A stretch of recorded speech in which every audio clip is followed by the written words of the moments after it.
na itong mga ganitong klaseng style ay para lang tumaas ang presyo ng mga pabok. Ang mahal ng bilihin ngayon, ang mahal ng Meralco eh. Yung karamihan pa dyan, single mom eh. So, kailangan nilang gumimik, mag-ingay, para tumaas ang presyo. Kita nyo? Presyo. Alam nyo ba na sa mga sumusunod na balita, yung 100,000 naging 1,000,000 na ang bayad? Tigi 1,000,000 daw yung babae, tapos 1,000,000 din yung bugaw. Lumabas na to sa ibang balita ah. So wala na namang napatunayan. Ito pong prosecution. Hindi nila napatunayan na nilusta yung pera. Again, sana kumuha sila ng intelligence officer na magdi-discuss kung papaano. Bakit di sila kumukuha? Kasi alam nila masusuplak sila doon sa pagdating sa intelligence information on how to conceal yung mga binibili, yung mga ginagamitan. I hope the defense will use an intelligence officer as their witness pagdating ng panahon na sila na ang mag-present ng witness. Para maintindihan, bakit? Kasi ngayon parang tinatawanan ni Kapunan na bakit ganito yung mga pangalan? Confidential nga eh. Ano, ilagay yung pangalan, lagay pa address, gusto mo lagay pa yung number eh. Baka gusto mo ilagay pa kung anong kulay ng buhok. Ilagay pa pati kung anong lahi niya. O hindi, bawal naman pala sa ibang foreigner. O baka gusto mo pa, pakita pa yung picture, may ID pa. Kaya nga confidential eh. Alam mo ginagawa ni Kapunan? Propaganda. Pinagtatawanan niya yung mga pangalan kasi hindi naman daw totoong pangalan. Alam naman maglagay ng totoong pangalan dyan. Intelligence nga yan. Confidential. Itinatago. Alam mo sabi ng confidential? Tinatago. O, ba't ka maglalagay ng totoong pangalan kung itinatago mo? Again, it's because it's not a real trial. For them, alam nilang wala silang mapapatunayan. Kaya ang ginagawa lang nila ay propaganda. Yon.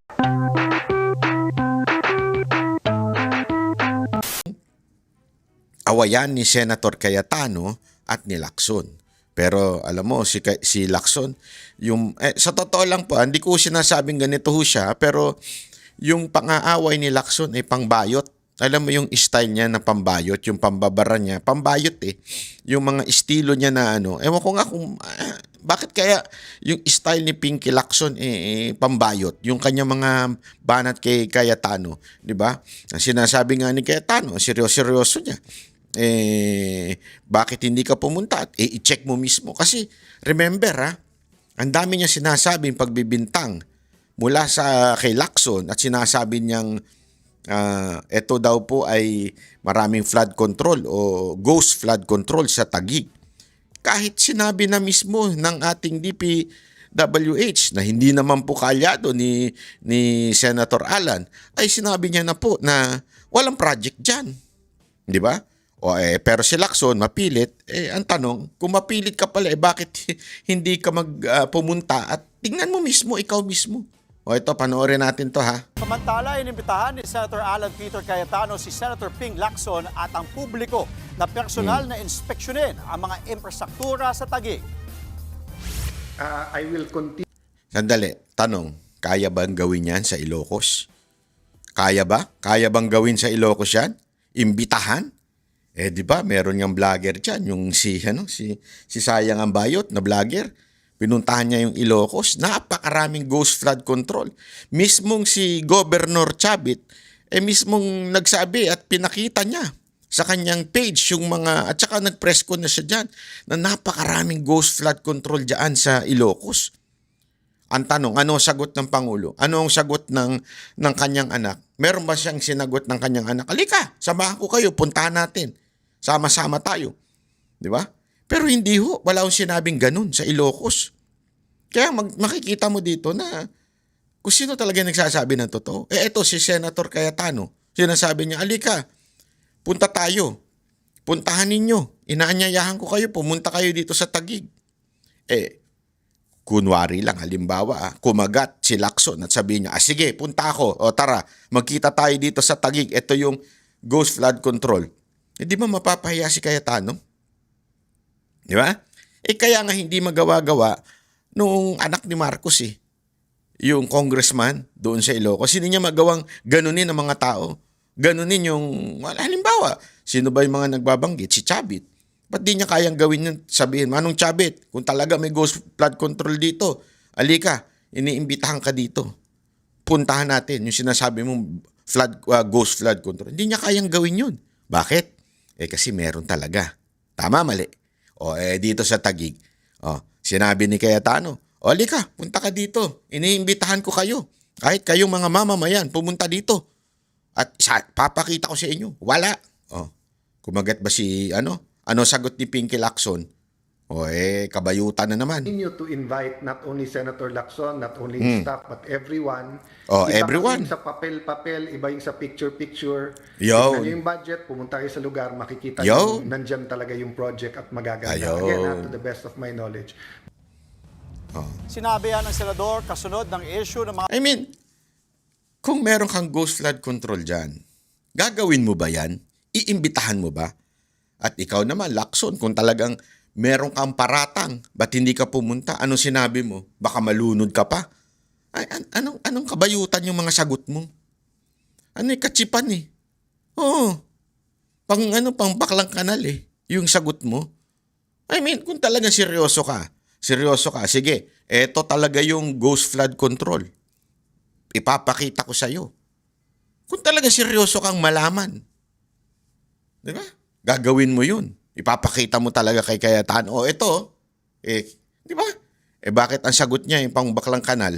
Ewan natin. umano'y irregularidad sa infra project sa lungsod. Muli rin niyang iginiit na wala siyang ghost project sa kanyang balwarte. Pero tinanggihan ni Senator Lacson ang imbitasyon. Saka na lang daw siya pupunta kapag maayos na ang flood control program sa Taguig. Anya, matagal na siyang walang practice sa swimming. Baka doon pa raw siya malunod. Di ba? Anong kabaklaan yung sagot ni Lacson? Kitang-kita mo talaga dito yung yung isa seryoso at katotohanan ng gustong mangyari. Yung isa naman, ewan ko kung anong tawag mo dito. Pero para sa akin, parang para bagang propaganda lang. Alam mo yung ganong klaseng style ng pagbanat. Papropagandahin mo lang. Kasi kung seryoso ka siguro naman, kung ang katulad nila Libiste, nila Governor Chavit Singson, si Marcoleta, mga nag-aakusa ng ghost flood control, kung meron talaga at may magsasabi sa kanilang mga senador, mga congressman o mga gobernador, ito puntahan ninyo kung talagang totoo. Siguradong pupuntahan nila yun. Hindi yung sasagot sila ng, hindi ako marunong lumangoy kasi baha dyan. Kabaklaan Sorry hindi ko sinasabing bakla ka, Ping Lacson, pero kabaklaan yung sagot mo. Halatang propaganda. Halatang propagandista ka. Alam mo, kaya nga nakakatuwa Dahil sa mga Duterte, dahil sa mga, sabihin na nating mga para sa katotohanan ngayon, nabulgar tuloy talaga kung sino yung mga mukhang anti-corruption dati. Pero ngayon, nung talagang naglantara na korupsyon, wala ang masabi. Kasi, imaginein mo ang tindi ng ghost flood control. Hindi lamang po sa Ilocos, kung hindi iba't ibang lugar sa Pilipinas. Ang dami kahit nga dyan siguro sa mga lugar na mga kaalyado din na napakarami, sigurado ko. Pero bakit tila yung ang pinupuntahan at pinupuntirya ni Lacson, hindi pala pinupuntirya ni Lacson ay ang Taguig. Alam mo halatang ako kita ko, napansin ko, mukhang nasundot talaga ni Senator Cayetano ang pride nito ni Lacson. Tinamaan talaga kasi yung galaw niya pang pikon na, yung galaw ni Lacson, yung mga sinasabi ni Lacson pang pikon na tao, halatang halata na napiko na siya dito kay Senator Alan Cayetano. Kaya tuloy pambabalahura na lang. Alam mo yung taong napikon? Kung ano-ano na lang ang gagawin, kung ano-ano na lang sasabihin, pangbalahura na nga lang. Talagang it's really clear na binabalahura lang niya etong si Senator Cayetano. 'Di ba? Ganoon na lang eh. Kasi bakit di ka papayag kung pinapunta ka? O di, I mean, imaginein mo ha, totoo na may ghost flood control sa Taguig. Hinamon ka ngayon ni Cayetano na pumunta. Kung alam mo talagang meron, pupuntahan mo. Di ba? Pupuntahan mo yun. Papatunayan ko sa... Tapos, dala-dala mo yung camera, yung mga media mo eh. Grabe to si Lacson, ang hilig nito magpa-media eh. Kaliwat kanan ng press ko nito, kaliwat kanan ng guesting nito pagka nag-aako siya eh. Halatang-halata, kargado yung mga media eh. Di ba? O, imagine mo kung totoo yun. Tapos bibit-bitin mo yung mga media. O edi lagapak yan. Talaga namang tuwan-tuwa yung mga media. May content sila. At ikaw, mapapatunayan mo sinungaling si Cayetano. Eh bakit ganyan ang sagot mo? Bakit di mo puntahan? Kasi nga, alam mong wala kang madadatna na ganun. Ang ginagawa mo lang ay nagpo-propaganda ka lang. That's not nice. Noong nakaraang linggo, isinawalat ni Senator Lacson na may 4 na proyekto sa Taguig at magkakaibang kontraktor. Pero iisa umano ang isinumiteng mga larawan para sa billing and collection. Mga kapatid, Andre Felix po, iba na ang may alam at may pakialam. Ayan ang yan ang problema pagka ikaw ay napikon.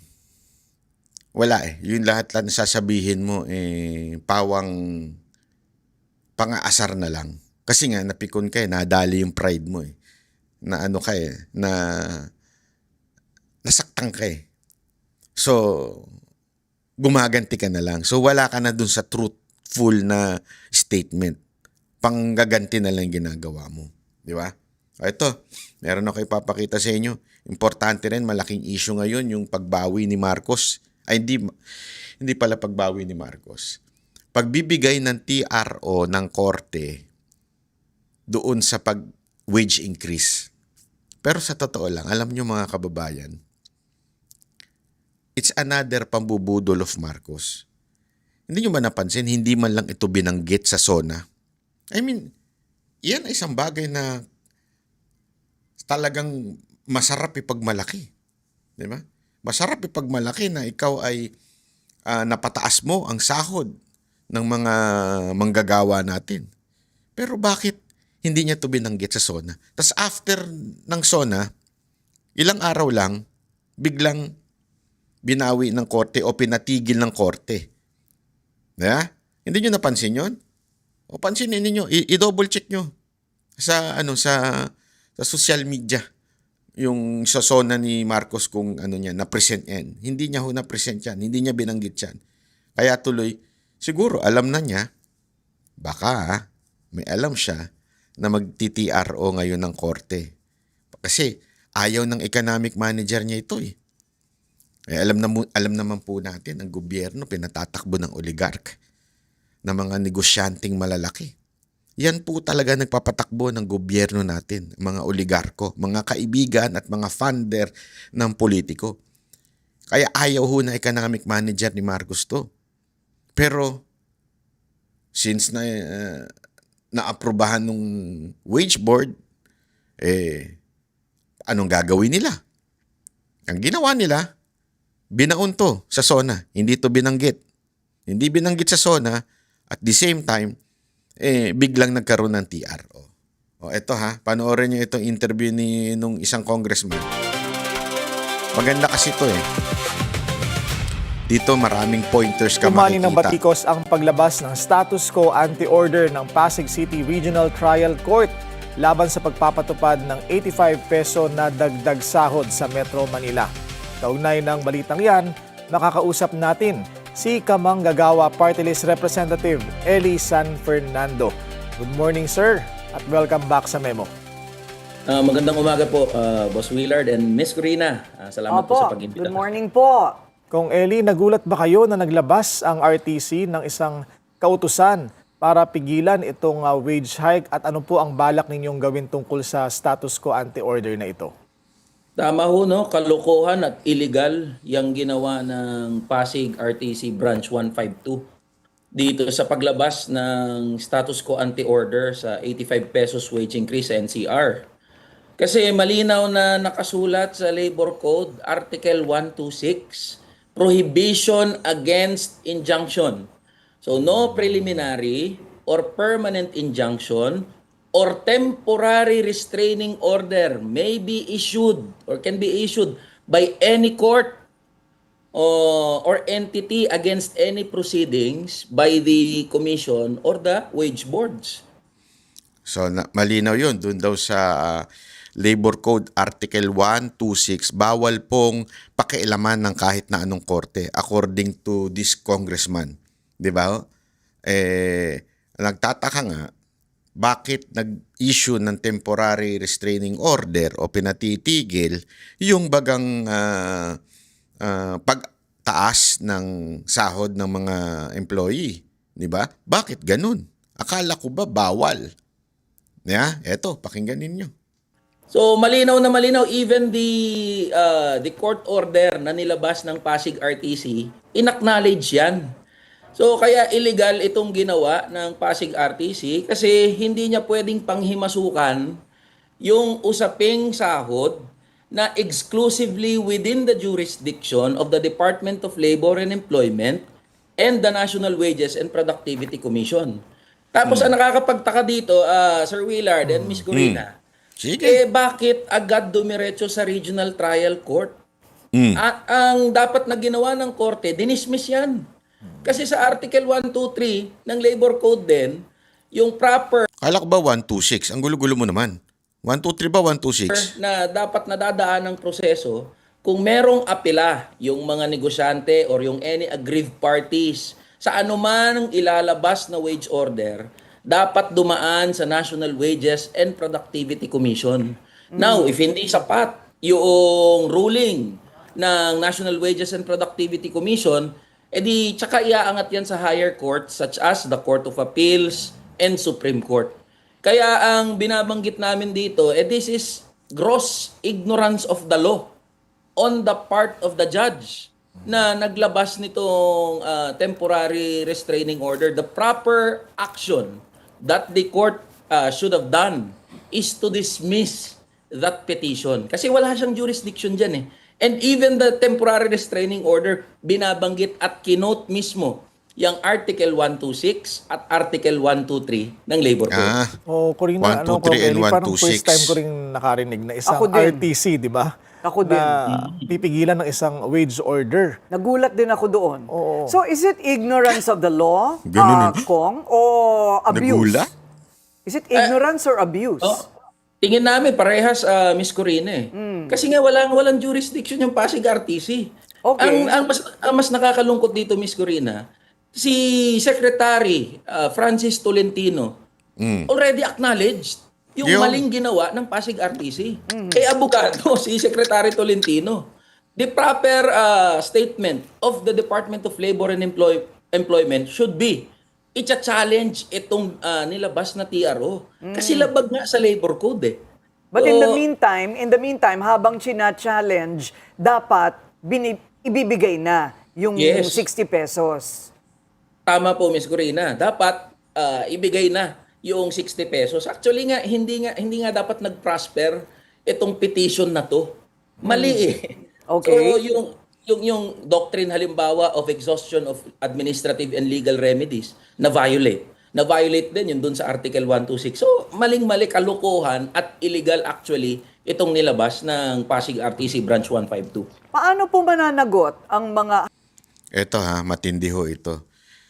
Ang dapat ginawa dyan, kasi siyempre bawal nga daw, di ba? Kung assuming that the interpretation of this congressman is correct. Kung bawal pala na pakialaman ng korte, dapat in-implement pa rin ni Secretary Tolentino. Di ba? Kasi may presumed regularity dyan. Sabihin, implement mo pa rin.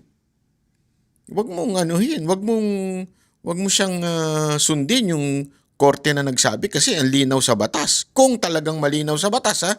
Pero ngayon, nung tinitingnan ko, naku, mukhang hindi ko makita kung saan na sinasabi niyang bawal pakialaman ng korte. Titingnan natin, hanapin pa rin natin. Kasi yan ang importanteng malaman natin. Halimbawa, mapatunayan later on that it was either ignorance or abuse, wala ho bang suspension ng mga judge?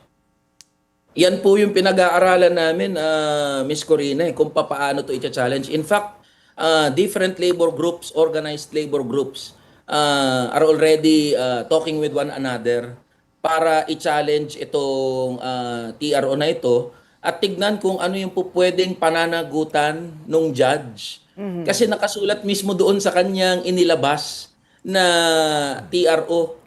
Kinikilala niya yung Article 123 and Article 126. So kung kinikilala mo, bakit ka naglabas ng ganyang TRO?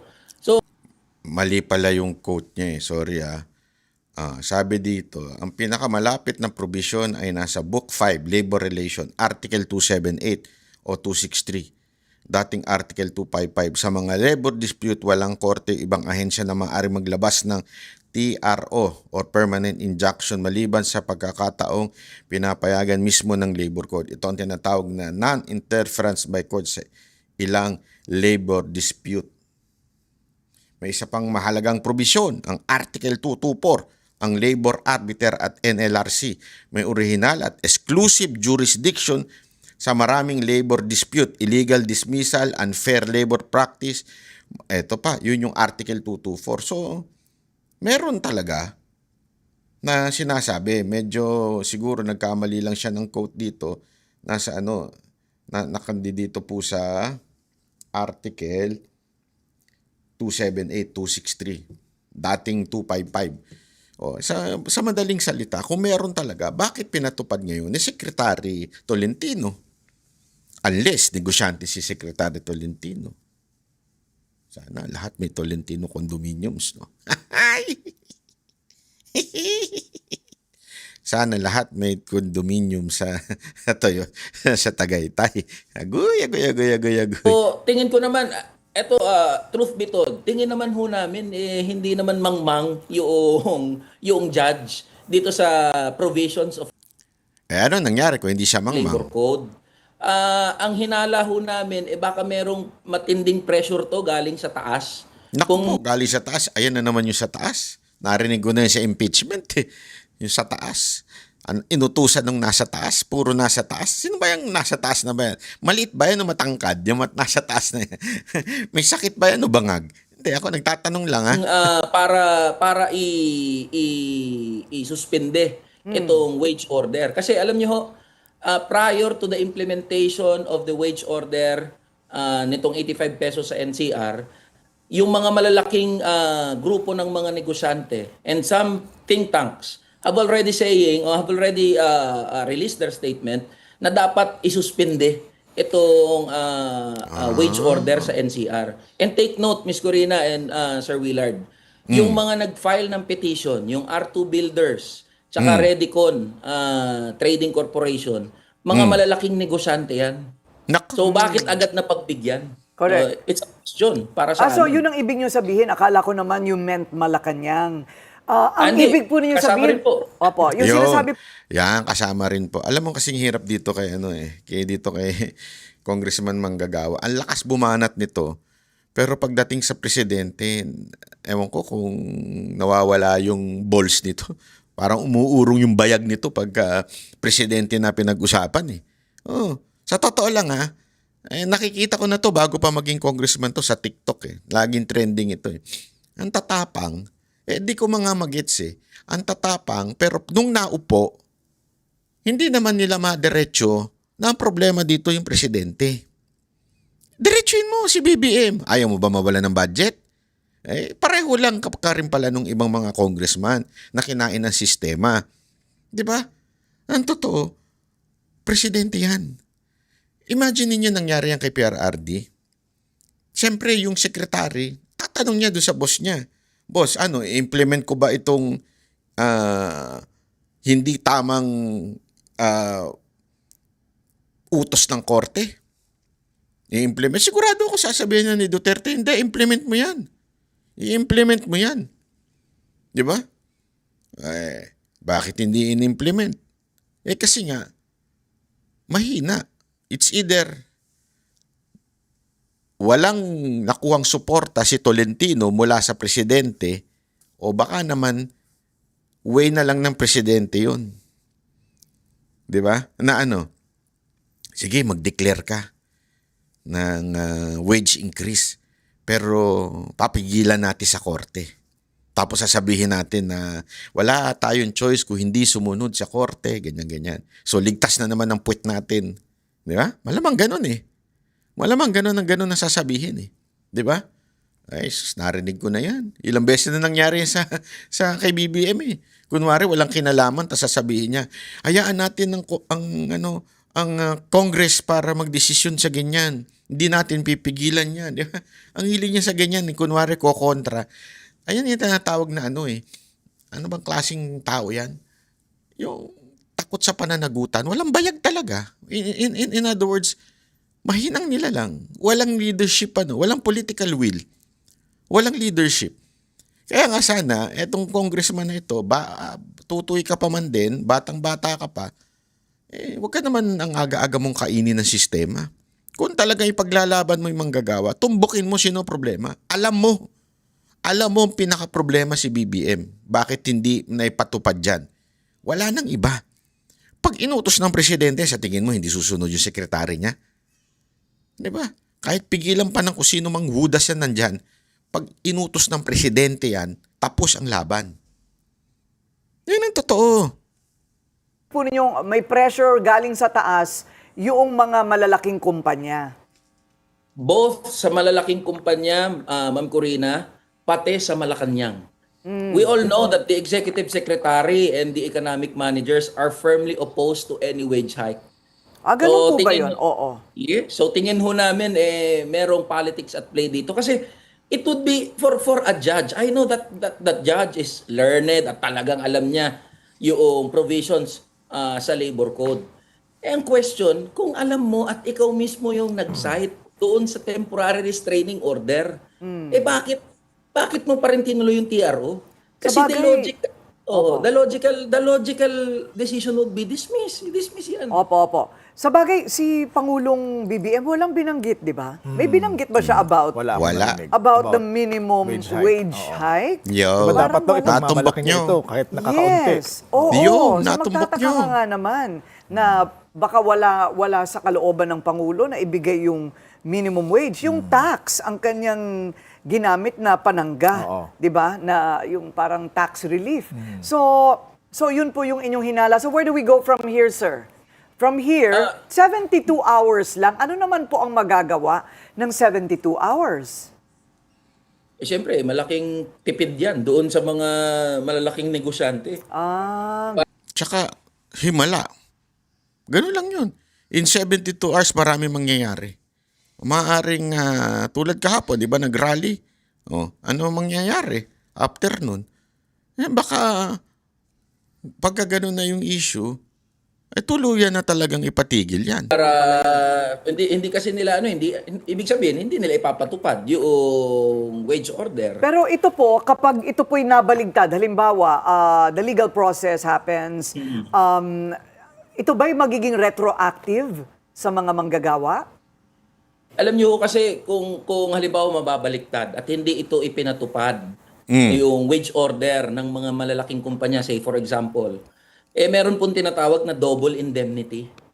So, kung halimbawa't napatunayan na mali itong TRO o itong inilabas ng korte na nilabag nito kung ano yung nakasulat sa labor code at hindi ito ipinatupad ng mga negosyo, malalaking negosyante, kailangan po nilang bayaran ng doble yung kanilang mga manggagawa.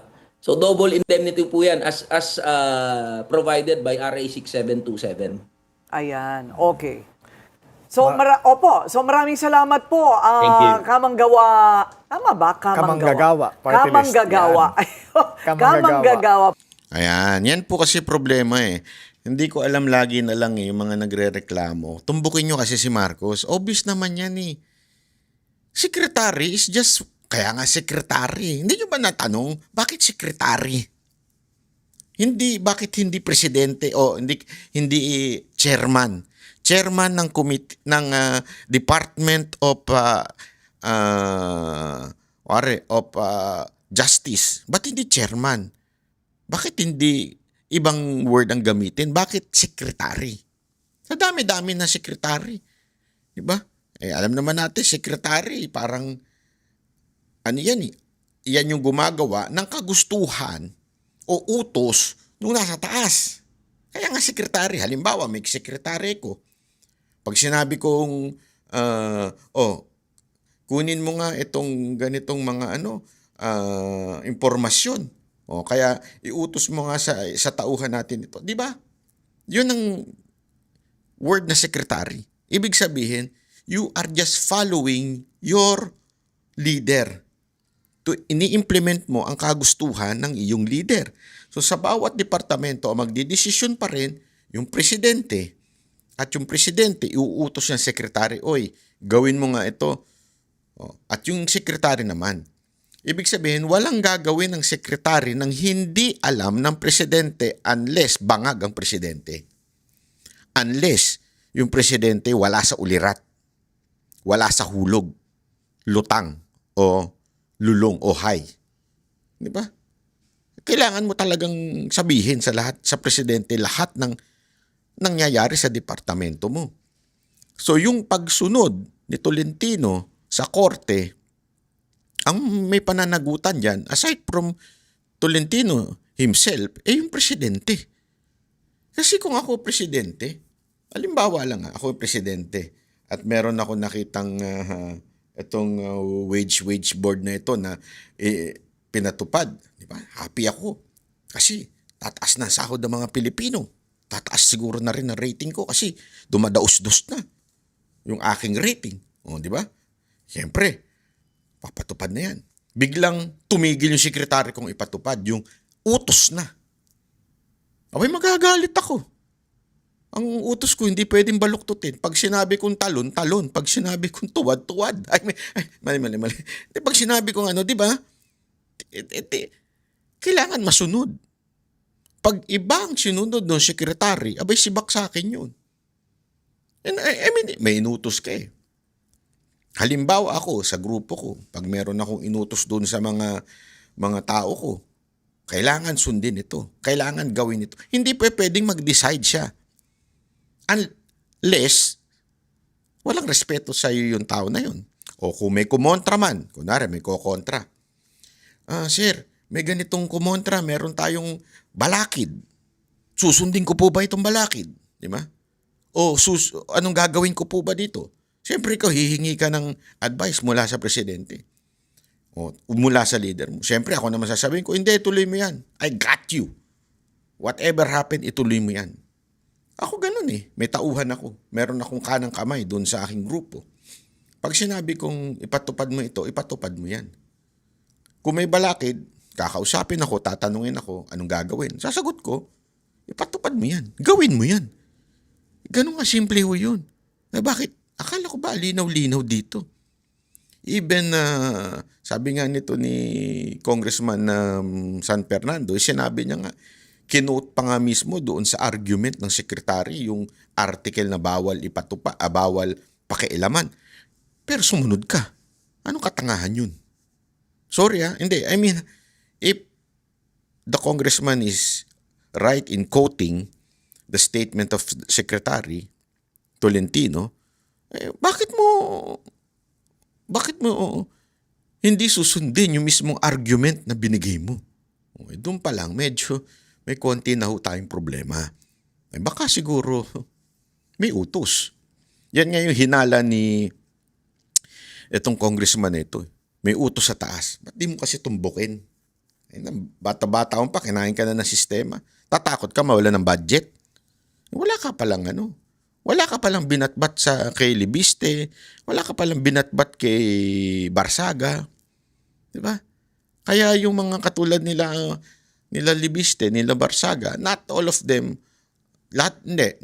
of their belief ay aking pinaniniwalaan, pero I admire their courage that they're willing na matanggal sa Kamara habang pinaglalaban yung nais nilang ipaglaban. Ayun po ay hinahangaan ko, yung tapang na ganun. Hindi yung tapang na sigaw ng sigaw sa TikTok, ang ingay-ingay, live ng live. Nakakala mo naman, pagdating ng problema, biglang babaluktot. Tumbukin mo. Sitahin mo si Marcos. Di ba? Sitahin mo. O ipaglaban mo sa Kamara. Sitahin mo sa speaker ninyo. Magkaroon ng investigasyon. May power kang gawin niya, congressman ka eh. Kung wala kang gagawin dyan, hindi mo ididinggin yan, umalis ka na dyan. Wala kang silbi. Puro ka lang yabang. Tigil mo na yung pagsigaw-sigaw mo, puro ka lang yabang. May congressman ka eh. Tanong mo sa mga, sigurado kung meron kang, may mga lawyer ka namang nag-a-advise sa'yo. Pwede mong yan. Even if baka hindi posible ha.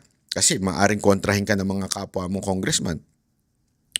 Pero ipaglaban mo sa sa plenaryo. Kasi naalala ninyo si pangalan nito. Si Tiangco. Yan. Nung pumalag, talagang doon sa sa plenaryo. Diyan sa si Erice, di ba? Ayun yung mga matatapang. Ikaw parang yung tapang mo social media. Hindi, sa totoo lang nakakabuisit ka na rin eh. Yung tapang mo kasi social media lang eh. Gamitin mo naman sa tama. Gamitin mo sa Congress. Pumalag ka sa Congress. Lumabang ka doon. Magsalita ka doon. Hindi yung sa karsada. Kasi kung gusto mo palang maging maingay, maging matapang sa karsada, huwag ka naman congressman. Maging realista ka na lang. Di ba? Kung yun lang nang pala gusto mo. Kaya ka nasa Congress o nasa Kamara kasi meron ka pang ibang pwedeng gawin dyan. Lumabang ka dyan. Lumabang ka. Hindi yung, wala lang, magingay ka sa kalsada. Hindi namin kailangan yan. Dami-dami realista dyan. Sa world of this nag-PPR at saka nag-walk, etong world nila, pag lumabas ka dito sa platform na to, triple na budget mo. O times 4 or times 5. Kahit ang papangit naman. Totoo. Hindi ako nagbibiro Kwento sa akin to. Siyempre alam niyo na mga kalalakihan, minsan nagkikwento-kwento. Sasabihin nila, etong si ganito na presyo. Porket lumabas siya dito sa platform na to. Pag tiningnan mo naman, wow, exotic. pang afam. Di ba? Exotic. Pero bakit tumaas ang presyo? Kasi dumaan doon. So what am I saying? Hindi ko binababa itong mga to Ang sinasabi ko lang, yung background na itong mga ganitong klaseng style ay para lang tumaas ang presyo ng mga pawok. Ang mahal ng bilihin ngayon, ang mahal ng Meralco eh. Yung karamihan pa dyan, single mom eh. So, kailangan nilang gumimik, mag-ingay, para tumaas ang presyo. Kita nyo? Presyo. Alam nyo ba na sa mga sumusunod na balita, yung 100,000 naging 1 milyon na ang bayad? Tigi 1 milyon daw yung babae, tas 1 milyon din yung bugaw. Lumabas na to sa ibang balita Nadadagdagan nga unti-unti yung kwento. Tas ang kwento na talaga may kinalaman etong si Debiste at saka itong si pangalan nun, si Paras, Congressman Paras. Finiframe daw nila itong si Recto. Sabi ko, kung i-frame mo si Recto, executive secretary yan, gagamit ka ng ganito, tapos sa tingin mo, sa tingin mo gumamit ka ng ganitong tao, sa tingin mo, hindi babaligtad tong tao na to pag na-offera ng mas malaki? I mean, if you're bright, ito na nga lang iniisip ko, kung matalino ka, kuwari ako si Debiste, hindi ako gagamit ng alam kong babaligtad din pag na-offera ng mas malaki. Sigurado naman akong mas malaki ang pera nung kalaban. Tandaan nyo, nasa administrasyon to Hindi ko sinasabing binigyan ni Recto itong bugaw ha. Hindi yun na sinasabi ko ha. Pero hindi ko gagawin yun dahil napakadelikado. Magfi-frame up ka na nasa administrasyon. Delikado yan. As in, delikado yan. Paano pag nahuli? Paano pag pinahuli? Lalo na ngayon. Isipin mo dahil dyan, pwedeng ikulong na si Libiste tsaka to si Paras na alam nating aktibo rin. Di ba? Naiintindihan ibig ko sabihin, matatalino itong mga tao na ito eh. Hindi ito gagawa ng ganito para i-frame up mo si Recto. For what reason? Para ibagsak si Marcos? Bakit si Recto? I mean, dahil executive secretary, hindi kakagatin ng tao. Hindi kakagatin ng tao yan. And I don't think Libiste and Paras is stupid to do that. Para lang sa akin But one is more possible is yung manager, baka naipit na siya. Diba? I mean, ikaw ba naman nasabihan na non-bailable ang kaso mo? Baka naipit na siya. Posible. Di ko sinasabing yun ang desisyon niya kaya niya ginawa yun. Pero pwedeng ganun. Mas yung possibility na naipit siya, mas doon ako maniniwala.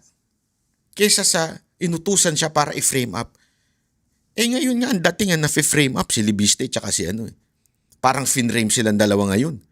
Na sila ngayon may kagagawa nito. Wow! Gagawa-gawa kayo ng katarantaduhan tas biglang ang may kasalanan na si Libiste na tsaka paulit-ulit na yan Pattern na ngayon yan sa gobyerno. Sa totoo lang, pattern na po yan sa gobyerno na, alam mo yun, sabi ko nga wala talaga itong gobyerno to, malala talaga. Pagdating mo sa ganitong klaseng, ang lalaho Kaya nga alam mo, mga kababayan, kayo bahala manghusga. Kaya nga di ako naniniwala dun sa mga biglang tinitipan daw dahil nag-PPR 350. Sinong ulul ang gagawa nun? Hindi na natin i-details po yung impeachment kasi wala naman napatunayan. Ano bang lumabas dun sa impeachment?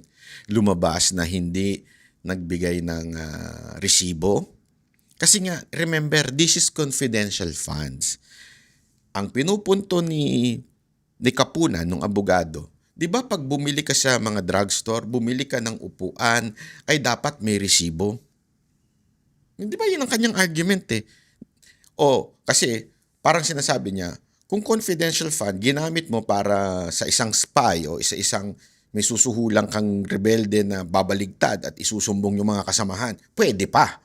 Pero kung bibili ka ng mga upuan, bibili ka ng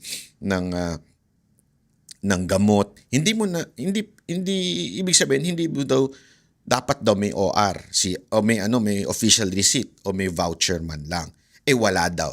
So kaduda-duda. Alam mo, hindi ko mag-get. Sana in-explain din ito kung sino mga abogado, senador na nandun. Hindi mo pwedeng i-disclose kung saan mo binili yung item na yun. Kasi malalaman ngayon ng tao o kung sino mang nandun sa COA kung saan yung operation nangyayari. Halimbawa, sinabi ko, sa Mercury, sa may Makati, sa may, ngayon, matitrace yun. Bumili ako sa may, hindi ko alam kung meron nito sa appliances sa may Makati o mga gamit sa eskwelahan sa Makati. Kung pag tinugma-tugma, puro Makati. Yung check, yung niya, yung OR niya, puro Makati. Yung voucher niya, puro Makati. Ito pala yung pinagbibil. Bakit kaya? Di doon, mabubuking na ngayon yung supposedly confidential plan. Nagigets yung ibig ko sabihin? Hindi nga yun na-emphasize Kasi ine-emphasize ni Kapunan, yung prosecution, na parang, dapat man lang, sige, okay lang, tanggapin natin yung binigyan yung mga spy, binigyan yung mga rebelde para bumaligtad. Pero yung mga binibili, dapat may OR yan, may voucher yan. Tinanong niya ngayon yung witness, may voucher ba? O dapat ba may OR? Sabi naman ng witness, oo. Again, babalik tayo doon sa argument na, if that is intelligence funds, confidential funds, ang dapat sumagot niyan ay intelligence officer. Yung may alam pagdating sa ganyang galawan. Hindi kasi, alam mo, may konti po kasi tayong kaalaman dyan. Basta hindi ko na lang yung sasabihin sa inyo kung bakit. Napaka-importante pagdating sa intelligence na inililigaw mo yung mga tao. Hindi mo pwedeng sabihin ni kapiraso na details sa paggagamitan mo ng gastos na yan. Kasi matetrace yan. Bakit puro dito sila bumibili? Siguro dito operasyon nila. Dito yung nangyayari. Malamang dito nakatira yung pinagbibigyan nila. Bakit dito sa ganitong lugar na ito nagkakaroon ng pag-grocery ng mga para ibigay doon sa mga estudyante? Ibig sabihin may operation. O sige nga, paki-check nga ang mga eskwelahan na sa paligid nitong grocery na ito. Nagigets nyo? Kaya nga confidential eh. Dapat lahat itago. So wala na namang napatunayan, ito pong prosecution. Hindi nila napatunayan na nilusta yung pera. Again, sana kumuha sila ng intelligence officer na magdi-discuss kung papaano. Bakit di sila kumukuha?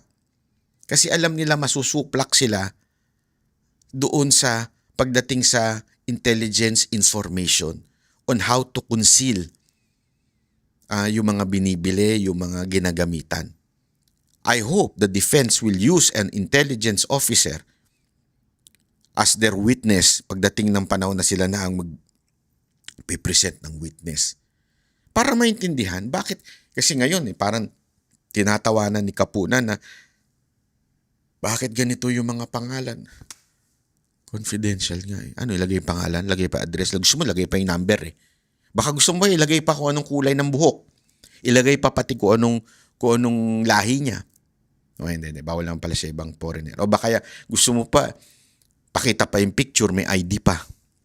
Kaya nga confidential eh. Alam mo ginagawa ni Kapunan? Propaganda. Pinagtatawanan niya yung mga pangalan kasi hindi naman daw totoong pangalan. Alam naman maglagay ng totoong pangalan dyan. Intelligence nga yan. Confidential, itinatago. Alam mo sabi ng confidential? Tinatago. Ba't ka maglalagay ng totoong pangalan kung itinatago mo? Again, it's because it's not a real trial. For them, alam nilang wala silang mapapatunayan. Kaya ang ginagawa lang nila ay, propaganda. Yon.